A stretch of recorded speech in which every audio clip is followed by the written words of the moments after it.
ഇന്നത്തെ get ready with me ഓട്ടോയിൽ ഇരുന്നിട്ടാട്ടോ. ഇത് ഞാൻ കണ്ടന്റിന് വേണ്ടി ചെയ്യുന്നതല്ല, വേറെ നിവൃത്തി ഇല്ലാത്തതുകൊണ്ട് ചെയ്യുന്നത്. ലുലുവിലേക്കാട്ടോ പോണേ. 12:25 ഒരു സിനിമയുണ്ട്.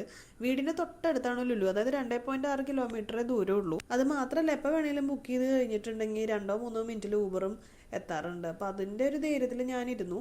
പക്ഷേ എൻ്റെ കണക്കൂട്ടലുകളൊക്കെ തെറ്റിച്ചുകൊണ്ടായിരുന്നു പിന്നീടുള്ള കാര്യങ്ങൾ നടന്നത്. അതുകൊണ്ട് തന്നെ ഞാൻ കുളിച്ച് ഡ്രസ്സ് മാറി എല്ലാ ഐറ്റംസും മേക്കപ്പ് ഐറ്റംസും എല്ലാം ബാഗിലേക്ക് വലിച്ചിട്ടിട്ട് നേരെ ചേട്ടാ വണ്ടി എടുത്തു വന്നിട്ട് വണ്ടി കയറി.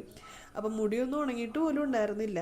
എൻ്റെ ഗുഡ് ക്വാളിറ്റി എന്താ ഒന്ന് പറയാൻ പറഞ്ഞു കഴിഞ്ഞാൽ, ഞാൻ എപ്പോഴും എല്ലായിടത്തും പറയാൻ എനിക്ക് കോൺഫിഡൻസ് ഉള്ള ഒരു കാര്യം എന്താ വെച്ചാൽ, ഞാൻ വളരെ പഞ്ച്വലായിട്ടാണ് ഓരോ സ്ഥലങ്ങളിൽ പോകാറ്. അതായത് മറ്റുള്ള ഒരാളെ ബാധിക്കുന്ന ഒരു കാര്യമാണ് എന്നുണ്ടെങ്കിൽ കൂടുതലായിട്ടും ഞാൻ പറഞ്ഞ സമയത്ത് കൃത്യം സ്ഥലത്ത് എത്താറുണ്ട്. എന്തൊക്കെ വന്നാലും ഞാനത് ചെയ്യാനായിട്ട് ശ്രമിക്കാറുണ്ട്, ചെയ്യാറുണ്ട്. ഇന്നത്തെ ദിവസം ഇത് വേറെ ആരെയും ബാധിക്കുന്ന ഒരു കാര്യമല്ല. അതുകൊണ്ട് എനിക്ക് അങ്ങനെ ഗിൽട്ടി ഫീൽ ഒന്നും ഇല്ലെങ്കിലും ഞാൻ ഇന്ന് കുറച്ച് നേരം വൈകും ചെയ്തു. അത് മാത്രമല്ല, ഊബർ ബുക്ക് ചെയ്തിട്ട് കിട്ടുന്നില്ല. ഊബർ ബുക്ക് ചെയ്ത ചേട്ടൻ വേറെ ഏതോ വഴിക്ക് പോകുന്നു. ഞങ്ങളുടെ റോട്ടിൽ ഇതുവരെ ഇല്ലാത്ത ബ്ലോക്ക്. അത് കഴിഞ്ഞിട്ട് ഞാൻ സിനിമയുടെ അവിടെ കയറിയപ്പോൾ ലേഡീസ് ചെക്കിങ് ഏരിയയിൽ 12-13 പേരുടെ ക്യൂ, അങ്ങനെ എല്ലാം കഴിഞ്ഞ് ലാസ്റ്റ് ഞാൻ സിനിമ കണ്ടു കേട്ടോ. സിനിമ കാണാൻ കയറുന്നതിന് മുന്നേ ഈ മുഖം എങ്ങനെയുണ്ടെന്ന് അറിയാൻ വേണ്ടിയിട്ട് ഞാൻ അവിടെ ബാത്റൂമിൽ മിററിൽ നോക്കിയിരുന്നു.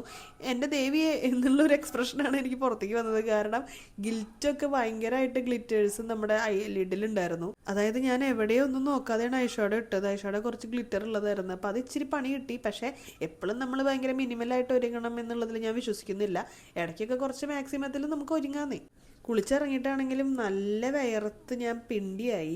നമ്മളിന്ന് കാണാൻ പോകുന്നത് വാഴ 2 ആണ് കേട്ടോ.